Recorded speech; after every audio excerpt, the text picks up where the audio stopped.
pandemic first hit in March 2020, most international travel shut down. You guys probably remember canceling summer vacation trips and pretending to be upset that you couldn't go to your cousin's destination wedding in Cancun.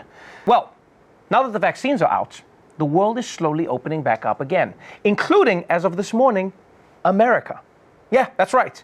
America is open for tourism again, which means come on in, everybody. Come on in. But before you get on that plane, there are some rules. The U.S. today will reopen its borders to international visitors as long as they are fully vaccinated.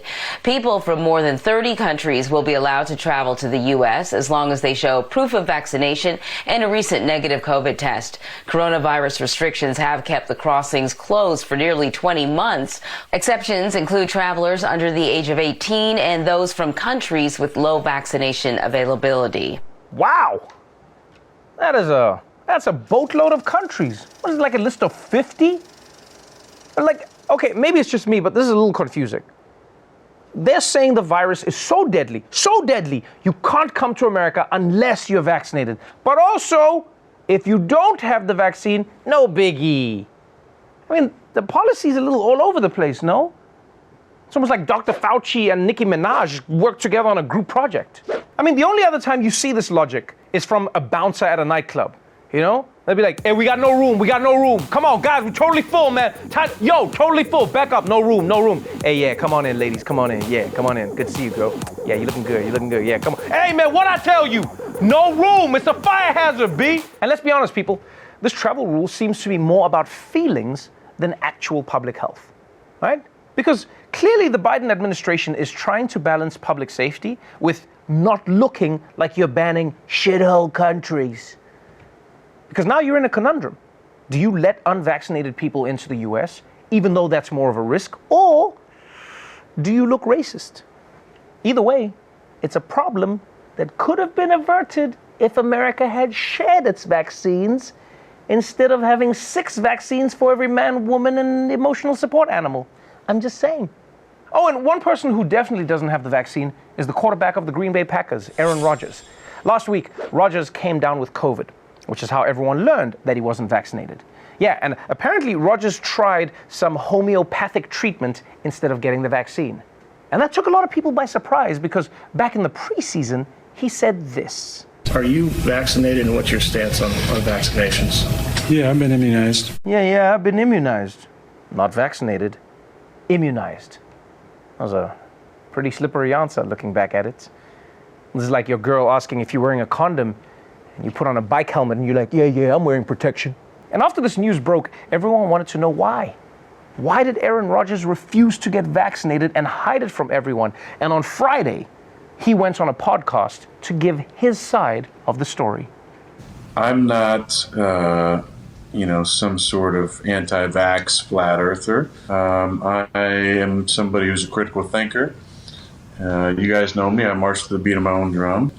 I consulted with a now good friend of mine, Joe Rogan, after he got COVID, and I've been doing a lot of the stuff that he recommended in his podcasts. I've been taking monoclonal antibodies, ivermectin, zinc, vitamin C and D, HCQ. I believe strongly in bodily autonomy and the ability to make choices for your body, not to have to acquiesce to some woke culture or crazed, group of individuals who say you have to do something. The great MLK said that you have a moral obligation to object to unjust rules and rules that make no sense. Oh, that actually reminds me of another famous MLK quote. I have a dream that when I'm gone, you'll leave me out of your messy ass drama. So Rodgers basically says that he's an independent thinker who doesn't want to be told what to do with his body. And I don't know, you ever notice how all the independent thinkers are doing the exact same thing, right? It's not like they're all coming up with different ideas. Like, I'm an independent thinker. What are my thoughts, Joe Rogan? Tell me about my independent thoughts. But you can tell how politics has just infected the entire vaccine debate, right? Because you'll never see Aaron Rodgers doing this to anything else. He's never applying this kind of independent thinking to the rest of his body. Like just once, I'd love to see him out there on the field like, forget pads and helmets. I've decided to cover myself in Manuka honey. And honestly, people, my biggest problem with athletes like Aaron Rodgers or Kyrie Irving is that they think that this choice only affects themselves. But there are real victims here. And yes, I'm talking about those of us who play fantasy sports. Because it used to be when you drafted players, all you had to take into account was their injury history or their team's off-season moves. Now you got to be like, okay, what are the chances that this player gets his news from Facebook? I'm going to lose points. And if you're wondering, isn't there a cultural figure out there who can challenge Aaron Rodgers? You know, someone who's pro-vaccination and who everyone respects? Well, worry no more, because help is on the way. And now Big Bird is causing a stir over the COVID vaccine. The Sesame Street character, who is 6 years old on the show, posted about getting the vaccine after the Pfizer shot was approved for kids as young as 5. Texas Senator Ted Cruz responded to Big Bird's tweet saying, government propaganda for your 5-year-old. All right, first of all, Ted Cruz, you need to calm down. Right? 5-year-olds aren't even going to see Big Bird's tweet. 5-year-olds aren't on Twitter. They're on TikTok. And honestly, I'm surprised Ted Cruz is even going hard after Big Bird, considering how much they have in common. I mean, they both desperately want to fly, but they can't. This whole thing is such a double standard, right? People are upset about Big Bird getting the vaccine, but no one cares about all the hormone injections that they've been giving him to make him as big and delicious as possible when they eventually eat him. Because that's going to happen, people. It's only a matter of time. And that's going to be the worst Thanksgiving episode of all time. I mean, I will say, though, Big Bird getting vaccinated is not an effective way to convince people to get the shot. If they really want to convince kids, they should have killed one of the Sesame Street characters with COVID. Yeah, kids remember that shit. The Count should be there on his deathbed like, the vaccine could have saved me, but it's too late now. How many regrets do I have? 1 regret. 2 regrets.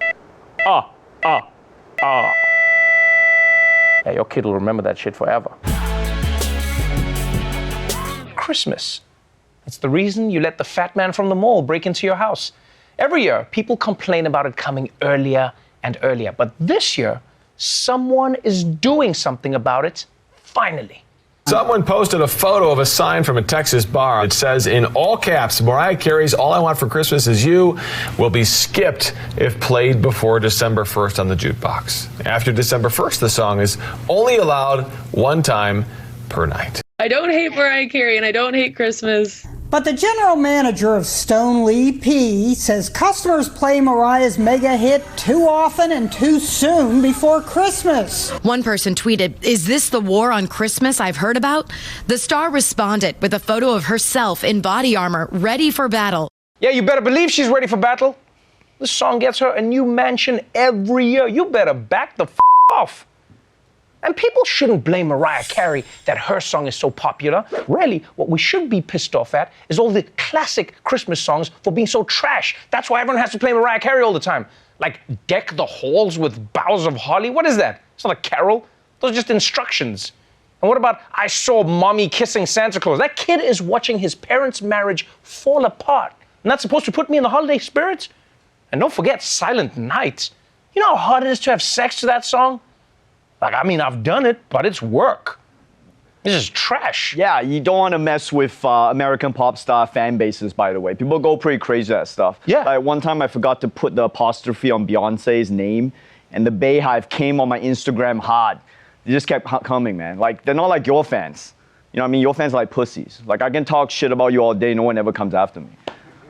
I don't know. I think they get pretty angry. Oh, I don't know. I mean, we could try right now. I mean, Trevor, enough with the book already. Okay, we get it. You're born a felon or you murdered someone as a baby. Okay, we got it. Enough. Enough with the apartheid stuff, all right? It's very depressing. Come after me, Trevor heads, or what do you call your fan base? Afrikaans with a K, so it's not racist. Or maybe it makes it more racist, I don't know. Just come after me, guys. They're gonna come for you, Ronnie. They're not coming for me. They're not like for you. They're not like Mariah Carey fans.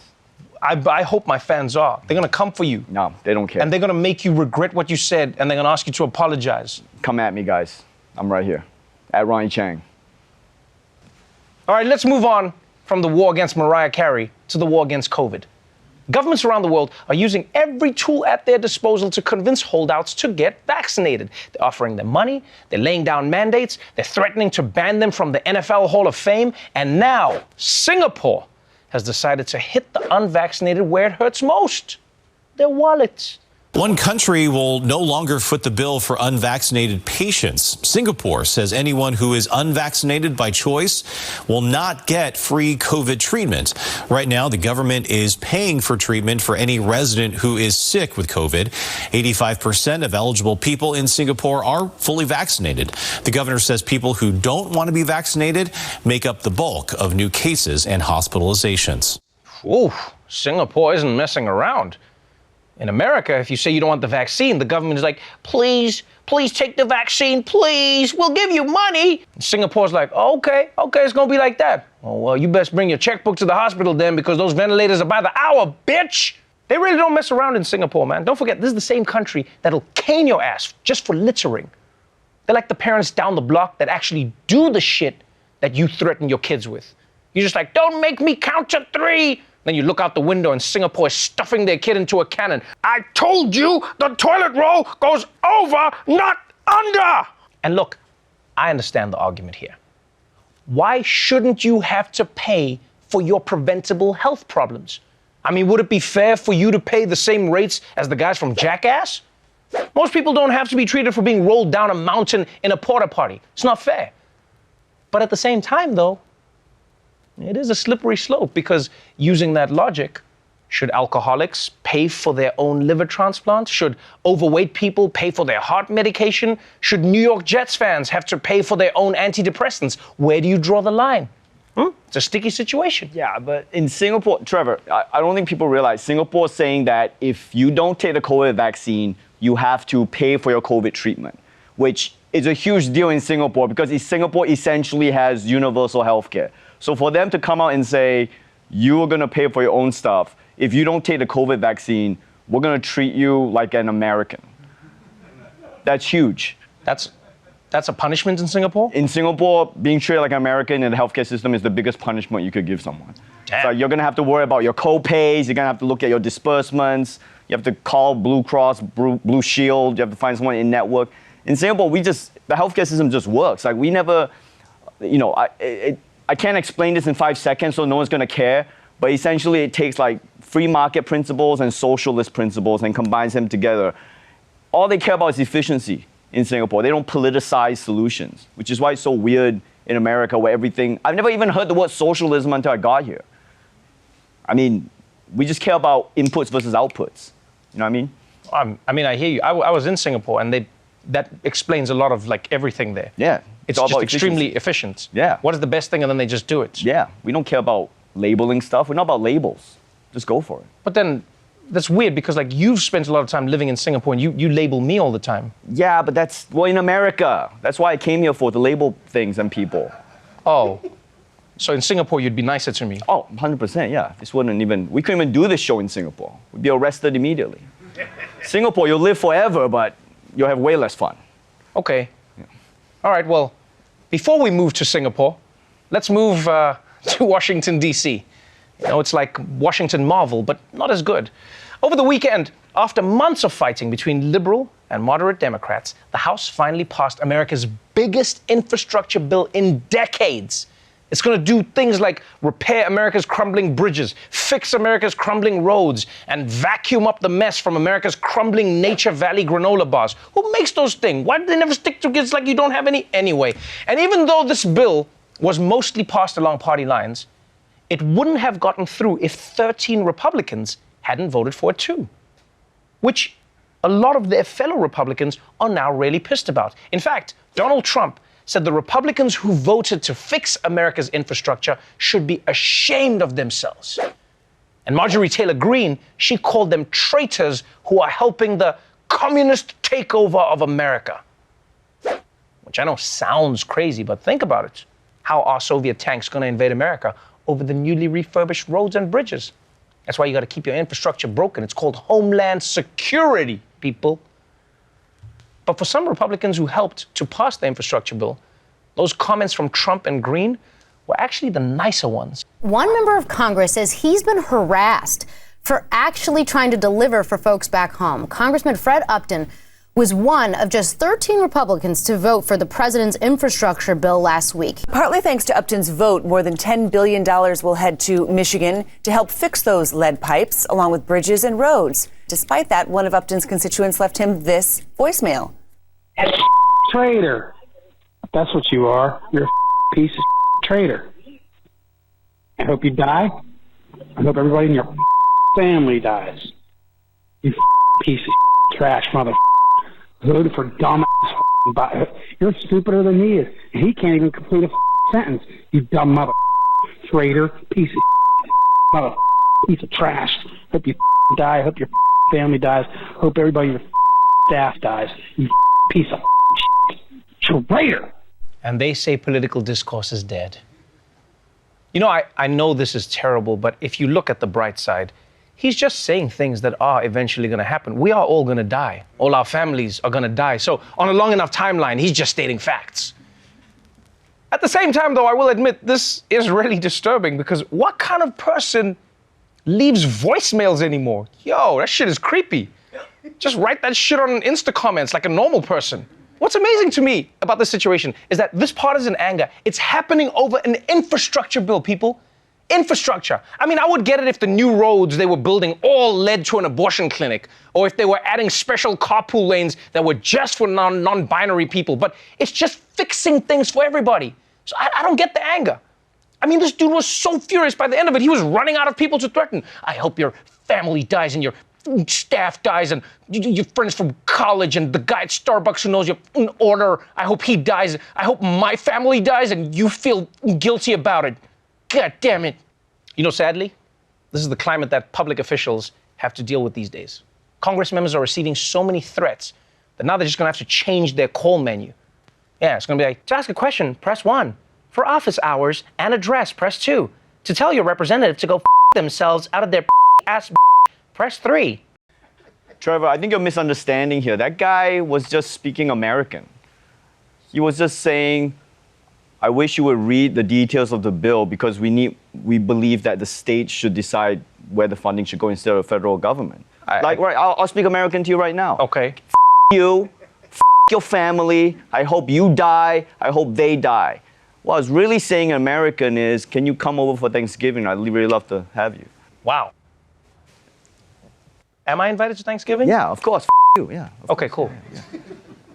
Now, while most of Congress is arguing over infrastructure and social services, Josh Hawley, senator from Missouri, and that guy at your high school reunion who keeps telling everyone how much his watch cost, has his eye on some much, much bigger balls. Men are no longer men. That is the lament of Republican Senator Josh Hawley, who's really trying to make masculinity a political issue. The left-wing attack on manhood says to men, you're part of the problem. It says that your masculinity is inherently problematic. It's inherently oppressive. As conservatives, we've got to call men back to responsibility. We've got to say that spending your time not working, and we have more and more men who are not working, spending your time on video games, spending your time watching porn online while doing nothing is not good for you, your family, or this country. Okay, first of all, working and watching porn are not mutually exclusive. Plenty of men have figured out how to do it. It's called multitasking, Senator. And honestly, I'm surprised that Josh Hawley is criticizing porn. Because that's the last place that upholds traditional gender roles. So as a pizza delivery guy or a pool boy, while the women are cast in traditional feminine roles like stepmom, stepsister, or step cheerleader. And don't get me wrong. There is an argument to be made about the negative effects of excessive porn and video games on society. But to blame it on the left-wing attack on manhood? Yo, that shit is ridiculous. You know why people are watching more porn? Because it's too easy now. Do you know how much effort it took to watch porn back in the day? You couldn't just pull it up on your phone. You couldn't just type something into your laptop. No. You had to ask to borrow a sticky old magazine from your older brother's cousin's friend. And he buried it in a secret spot out in the woods. So you're out there in the woods. You're trying to find this magazine, covered in dirt, fending off chipmunks and owls. You get lost out there because you didn't have an iPhone yet. So now you're wandering around the woods, you're hungry. But all you brought with you was the lotion. So now you're eating the lotion. And finally, you give up on finding the magazine and you just rub one out to the hottest tree you can find. Is that the dignity you're talking about, Senator Hawley? I nearly died in those woods, man. I nearly died. Money. It's the world's #1 favorite thing to embezzle. And as of now, you need a lot more of it to buy all the stuff you need. The government just released brand new numbers on inflation from October. They're big. America's prices surging more than they have in 30 years, and there doesn't seem to be an end in sight. And unfortunately, the numbers are all moving in the wrong direction. Consumer prices were up by 6.2% in October from the year before. Now, let me walk you through some of the individual items. Look at computers and smart home assistants up more than 8%, televisions up more than 10%, washers and dryers up nearly 15%. We're paying more for energy. We're paying more to heat our homes. We're paying more for our housing. When we go to the grocery store, we're paying more for beef and for eggs, for food, used cars, new cars, trucks as well. The president taking a harder line, saying in a statement, quote, inflation hurts Americans' pocketbooks, and reversing this trend is a top priority for me. Yeah, guys, inflation is becoming a real problem. I went to a gas station today, and for a gallon of regular, it just said, kill yourself. Now, some critics are saying that America's inflation problems are President Biden's fault. But here's the only issue with that argument. Almost every country in the world is dealing with this issue, which means President Biden is actually screwing up the entire world.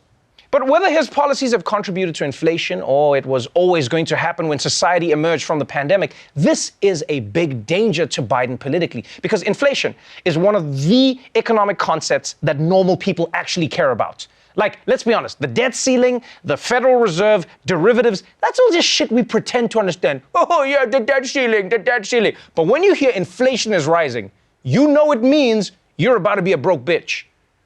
The only good part of inflation is that I was always jealous of those old guys who would be like, back in my day, you could buy a house with $1. But it looks like now, if inflation gets bad enough, we'll get to be those old guys. Oh yeah? Back in my day, $1 million could buy a whole lot more than just a haircut. But look, yes, material goods are increasing in price. And that is why, people, it's important to value the things that are always free, like spending time with your family or robbing people. You know, the important things in life, Roy. The thing with inflation, though, man, like, honestly, I think that's why, like, people appreciate hand-me-downs. Like, that's where I came from. Was a hand-me-down culture. So, you know, I ain't really worried about shit going up in price because I always knew that I was going to get my older brother shit. That's how we live. Yo, my older brother right now, I got an older brother, Arthur. He got a Dan Marino jersey, chalk line, throwback, Mitchell and Ness, and I'm going to get that bitch sooner or later. Oh, wow. I thought you were going to tell me that you... Well, good for you, Roy. No, I'm still waiting on it, though, man. I'm still waiting on it. I'm going to get that damn jersey, man. Hey, man. Also, the other issue is that, like, honestly, like, $20 don't do what it used to do. So I will give inflation that. I'm not really panicked about inflation, but I will admit that $20 don't do what it used to do. Because I remember back in '93, your mama could drop you off at the mall with $20. You could live at the mall 3 days.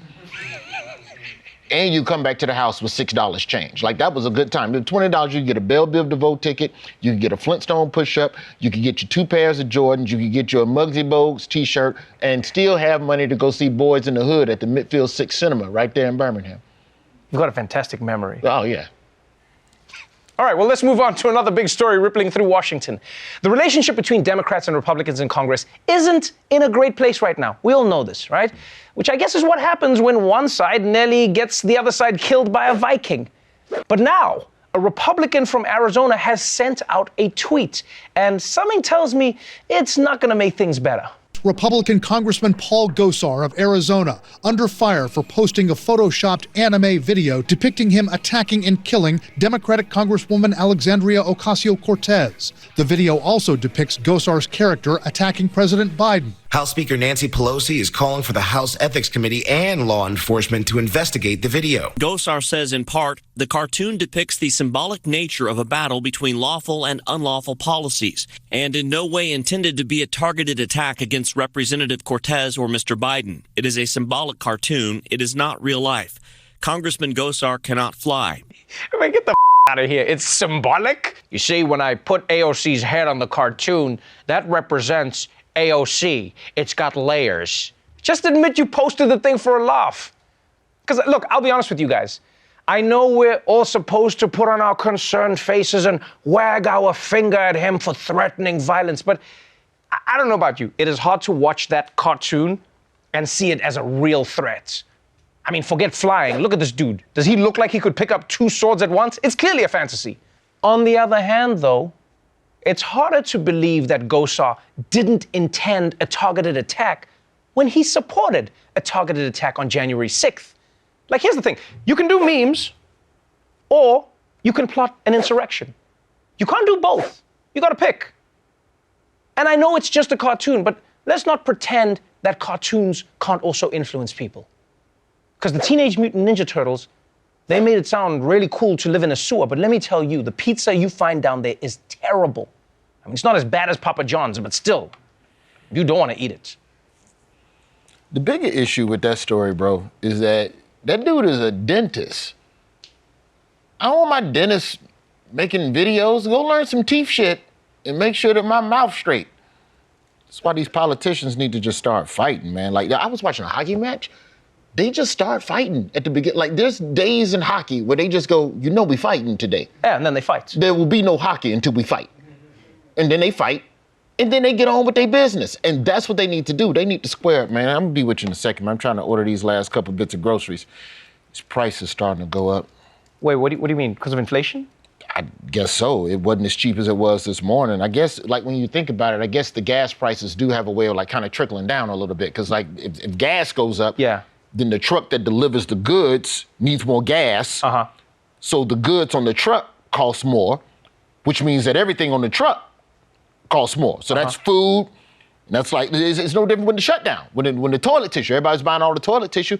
So that's the same thing that's probably going to happen. Matter of fact, man, let me go and order some paper towels too, because that's going to be next. Oh, yeah. Well, good luck with that. I don't think it's going to be like a big deal, you know? I mean, I hope you're right.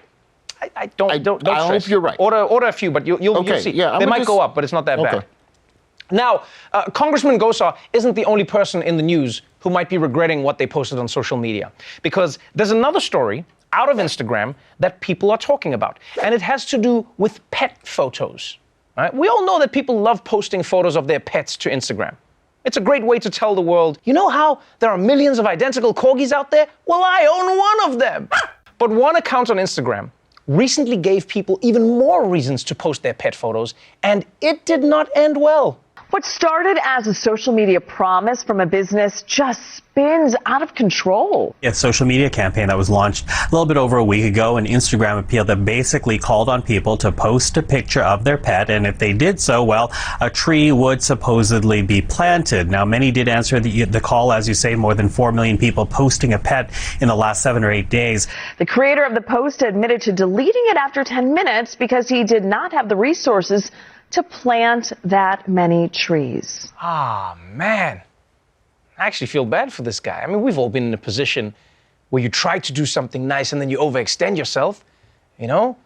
He was like, hey, everybody, post pet photos. I'll plant the trees. 4 million people? Shit. I've been in that situation, you know? Like, you agree to be godparents to your friends' kids, but now, if your friends die, all of a sudden you gotta raise them? I mean, I thought godparent just meant like sending them toys on their birthday. Anyway, if anyone wants some kids, hit me up. Honestly, if I was this dude, I would have just lied. Yeah, I would have just said, I planted the trees. Who's gonna know? Someone calls you out on it, you can just point at any tree and be like, that one? What are they gonna do? Check its birth certificate? Yeah, I planted that tree. Yeah, I know it looks old, it's an old tree. You know what old trees are? It's old trees. They come like that, they're grown. And you know what this guy's real mistake was asking for pet pictures. People are gonna do that anyway. People post pet pictures all the time. It's too easy. If you wanna get people engaged but make them work, you gotta ask them for a thing that only few people would respond with. Like, you should say, we'll plant a tree for every nude pic you send of your grandparents. Yeah, you make them earn that tree. Get like 5 people tops. One grandmother sending them herself. I don't have any grandkids, but I want that tree planted. Although, should we really be planting more trees? I mean, with the state of climate change right now, all you're really doing is giving wildfires an all-you-can-eat buffet. In my opinion, We should be starving these fires. That's why I'm launching a new campaign of my own. For every brunch photo you post on Instagram, I will destroy one tree. This one's for you, Mother Earth. No. Well, you think it's the wrong way? It was a joke. I'm not going to actually No. Out of stock. Roy, what's going on? Roy. It's happening, dog. What's happening? It's happening. It's happening. What is happening? Bro, you just read the story. There's no more trees. No, the guy. If there's no more trees, then there's no more paper towels. And that means paper towels are going up and I got to order these paper towels. I'm ordering them right now. No, that's not just because there's no. You want some paper towels? No, Roy, I don't need. Do you want some paper towels? Roy, I don't need. Now you saw people fighting over toilet tissue. What you think they're going to do over paper towels? There's no shortage of paper towels. The guy just couldn't. If there's a shortage of trees, there is a shortage of paper, which means eventually there will be a shortage of ways to wipe your ass. I don't wipe my ass with paper towels, first of all. You will when there's no more toilet tissue. You need to calm down. You need to calm down. We're supposed to be having fun here with inflation. We're supposed to be having fun with the thing you're stressed about. Anyway, let's make like teenagers and move from Instagram to TikTok. There are a lot of things you can learn on TikTok. You know, how to cook a gourmet meal in 10 seconds, how to harmonize with yourself, what features every other social media company will have in 6 months. You can learn everything. And one girl learned something that just might have saved her life. Investigators say a hand signal seen on many TikTok videos on social media helped lead to the rescue of a missing 16-year-old girl from North Carolina. Sheriff's deputies in Kentucky say a driver called 911 reporting a girl in a nearby car made these hand gestures to warn she wasn't safe. Then you tuck your thumb in and all four fingers over that thumb and back and forth. Incredible. They found the car, arrested this 61-year-old man. He now faces charges including unlawful imprisonment. Man, this is amazing. And it's a good thing about perverts being old men because there was no chance of that 61-year-old man seeing that hand signal and going, yo, that's the thing from TikTok. Hype. But this is impressive, man. You just do this and it means you are in danger. The only thing about secret signals is they only work if the right amount of people know about them. Like, I'll be honest, I hadn't heard of this signal before this story. So I'm glad I wasn't the person in the car, because if I was in my car and that girl had driven by me and made that sign, I would have just been like, right on, sister, Black Power. I, for one, am really excited about this because I think we're long overdue a hand signal that means you're in danger. You know, we have so many other hand signals for other things. You know, I'm choking, I'm gonna kill you. Can I put my leftover hot dog in your empty Pringles can? Not enough. Come on. Roy. Damn. Roy. What's going on, man? I'm preparing for the inflation. I'm getting the paper towels now before the prices get too crazy. Because everybody's going to try and buy all of the shit, bro. What are you talking about? Hey, man, this website is that. Can I get your password real quick for your Amazon? Because this Amazon they sold out. Yeah, but my Amazon is the same as your Amazon. What do you mean, my Amazon? You don't have like an African Amazon or something that you use, like a separate? No, why would there be an African Amazon? That's what an Amazon is. No, that's South America. I'm South Africa.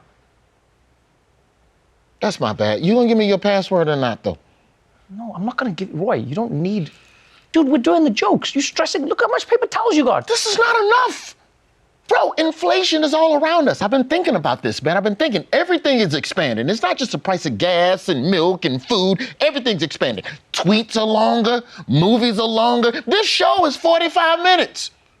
The next Spider-Man has 3 Spider-Man in it. Multiverse. We need enough paper towel to wipe our ass in 3 different universes. This is not enough. Why are you wiping your ass with paper towels? What happened to tissue? Because all the toilet tissue been sold out. Okay. Do you want some paper towel? No, Roy, I don't need. Do you want any paper towel? Roy, relax. This is crazy. Just relax. Oh. You're just being crazy right now. All right, finally, let's talk about working from home. More and more people are working from home. And it definitely has its benefits, right? There's no commuting. You don't have to share a bathroom. You can watch your kids grow up into losers right in front of your eyes. But there are drawbacks too. And one of them that a lot of people have noticed during the pandemic is that when you don't actually leave the office at the end of the day, the workday never really ends. Which is why one country has had enough. Portugal is not playing around with work-life balance this morning. The Portuguese parliament has just passed a new labor law making it illegal for employers to contact their employees when they are off the clock. Under this new rule, employers could be penalized for contacting employees after work hours and will be forced to pay for increased expenses as a result of working from home. Things like the employee's gas, even their electricity bill. Wow, Portugal. This is so gangster. Making it illegal to contact employees out of work. You realize that means now when your boss calls you during dinner, you can just pick up the phone and be like, hold on, sir. Yes, let me put you on a conference call with the police, bitch! And this law will have effects beyond Portugal. You understand that? Because if Portugal is going to be working less, that means they're going to be producing less. And then that means that the rest of the world isn't going to get as much of, they're not going to, what do they make in Portugal? They're going to not get as much water dogs? What do they make in Portugal? By the way, this really shows you the difference between Portugal and America. Like a labor victory in Portugal and most of Europe is outlawing your boss contacting you after 5 p.m. That's a victory. Meanwhile, in America, a major labor victory is like, now Amazon workers get a choice of plastic or glass bottles to pee in. We did it, guys! For over a year now, everyone has been asking 2 questions about the corona pandemic. 1, do masks make everyone's breath smell like shit or just mine? And 2, if those thermometer guns really work, then why did we take our temperature up our butts all those years? Oh, and there's actually another question that everyone has been wondering. When is the pandemic finally going to be over? Well, with COVID cases now stalling at a pretty high level, it is looking more and more likely that COVID may stay with us forever. Yeah, like that uncle who said he was just passing through town and then 20 years later still has your room. Now, luckily for America, the pandemic will probably never be as deadly as it was, thanks to vaccines. So you still have COVID, but not the deaths. Because America has more than enough vaccines for every man, woman, and child who doesn't listen to Joe Rogan. In fact, the United States has so many vaccines that they finally decided to make it rain on the rest of the world. Now, the U.S. is aiming to send more doses of the COVID vaccine to people living in conflict zones around the world. They include the Democratic Republic of Congo, South Sudan, and Yemen. Reports say Secretary of State Antony Blinken announced a deal between Johnson & Johnson and the COVAX vaccine sharing program. Blinken says that less than 2% of the population living in conflict zones are vaccinated. America is sending the Johnson & Johnson vaccine into conflict zones? Hasn't Yemen been through enough? I mean, it's bad enough that poor countries get T-shirts from the losing Super Bowl team, but now they have to get the 3rd place vaccine. By the way, you know how MAGA people always at their rallies with the T-shirts that say Trump won? Do you ever wonder, did they get the T-shirts that were supposed to go to Africa? Maybe they were like, no, keep them here. Maybe when the shipping shut down, they're like, we can't send them to Africa. And they're like, I will wear them. Well, it's fine, we'll wear them. We got this. And people in Africa are like, so no one won and nobody lost. Anyway, look, I know there are a lot of reasons why it's better to send J&J to conflict zones than Moderna or Pfizer, right? It's easier to transport, and you don't need to depend on people being able to come back for a second shot. But I wouldn't be surprised if there were some American officials who were like, well, we're not going to waste the good vaccines on someone who's just going to step on a landmine tomorrow. Am I right, fellas? And look, it is a good thing. Don't get me wrong. I mean, the last thing a conflict zone needs is corona on top of that. The only downside of this is that now you might get people who are incentivized to come to the conflict zone just to get a vaccine. I hope that doesn't happen, because next thing you know, there's going to be people from Nigeria interviewing to join the Taliban. So tell me, why do you want to join our glorious cause? Oh, predominantly for the health benefits and also death to America, of course. If that helps my application, you can put that in as well. So it's good that more and more people around the world are getting vaccinated. But the problem is, it might not be enough, because it turns out people aren't the only ones who are spreading the Rona. There's a study that reveals that deer are a widespread carrier of COVID-19. A study researched the North American population of white-tailed deer, and researchers say as much as 80% of the 445,000 Iowa population may carry the virus. Potentially bigger problems loom down the road. Questions still remain about COVID's effect on deer populations, and we don't know yet if the virus could survive the deer and then mutate and infect people then too. I knew it. I knew that one day the deer would get their revenge for what we did to Bambi's mom. And I don't know about you, but I was shocked when I heard this, because I didn't think that deer could get COVID. I mean, I thought they had herd immunity. My man. But now, scientists are worried that corona might mutate in the deer and jump back into us humans. And you might be thinking, Trevor, come on, it's not like humans are hanging out with the deer, we'll be fine. Yeah, that's what we said before that guy banged a bat. Look at us now. And we all agree it was Batman who did that, right? It's probably Batman. I mean, who else has a thing for bats? He's doing things in that cave. And I know we don't want to talk about this because he's our hero, but think about it, people. Think about it. If you want the crime-fighting Batman, you got to take the Batman. It's a package deal. All right, and finally, we've talked a lot about how the pandemic is causing labor shortages around the country. I mean, it's the reason why these days when you go to the drive-thru, you have to spit in your own food. But now, labor shortages are even threatening the Jeff Bezos of the North Pole, Santa. And staff shortages are hitting the North Pole. Department store Santas are in short supply this season due to COVID concerns. One report found the number of available Santas is down 15%. Hire Santa helps people find and hire Santa's helpers around the world for parties, mall appearances, and more. It is a dramatic shortage, and we are already sold out across the country on several dates in December. Before the pandemic, Hire Santa said demand was already tight. But after losing some Santas to COVID-19, some retiring, and some concerned about COVID-19, it's led to a pinch on Santas this holiday season. Yeah, people, this is not surprising. Of course, Santa got COVID. He spends half his time around unvaccinated children and the other half around deer. I mean, the solution to this problem is pretty obvious. If you want more Santas, then you've got to offer them more money. Hell, if you raise the pay enough, you may even get the real Santa to sign up. I mean, that man has spent 1,000 years getting paid in cookies and milk. A job at the mall, that's a huge step up. For more on this, I want to bring in our very own Ronnie Chang, who's looking into the story at a local mall. Ronnie, when you look at... Wait, why are you in a Santa suit, Ronnie? Because I'm applying to be a mall Santa. There's a shortage right now. Don't you listen to your own show? Yeah, I know there's a shortage, and that's why I sent you to the mall. I just didn't think you would want to be a mall Santa. Yeah, why not? You get to sit down all day, you get a free winter jacket, you can buy Oxy from the girl at the Hot Topic. It's a great job. Ronnie, like, here's what I'm saying. I just don't think that you would be right as a mall Santa, you know? Why not? Well, I don't know. Like, Santa has a certain... Like, how do I put this? Like, when you think of Santa, you don't think of a guy like you. Oh, what were you saying? I can't be Santa because I'm Asian? Because I'm a handsome Asian man? That's racist, man, in 2021. But thank you for the compliment. No, Ronnie, I didn't say that. I said you can't be Santa, like, because you're a dick, Ronnie. All right, Santa needs to be nice to kids, and you're not nice to people of any age. What are you talking about, man? I'm fine with kids. I'll prove it. Look, act like you're a kid, okay? Let's just role play for a second, okay? Tell me what you want for Christmas. Tell me what you want, come on. Okay, fine. Santa, I want a fire truck and a Nintendo Switch.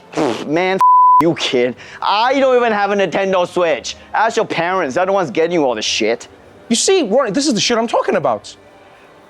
Okay, yeah, you know what, actually, good point. But while I'm here, I'm just gonna go eat free samples at the food court until they call security. So, all right, well, good luck with that, but don't talk to kids. And bring me some of those little Cinnabons, please. Yeah, don't complain about the stuff as well, it's free. Before we go, consider supporting Canines for Warriors. This is a really great organization that is focused on providing highly trained service dogs to veterans who are suffering from service-connected traumas. Now, with the majority of the dogs coming from high-kill rescue shelters, this innovative program allows both veteran and dog to heal together. So if you want to support them in this work, then please donate at the link below.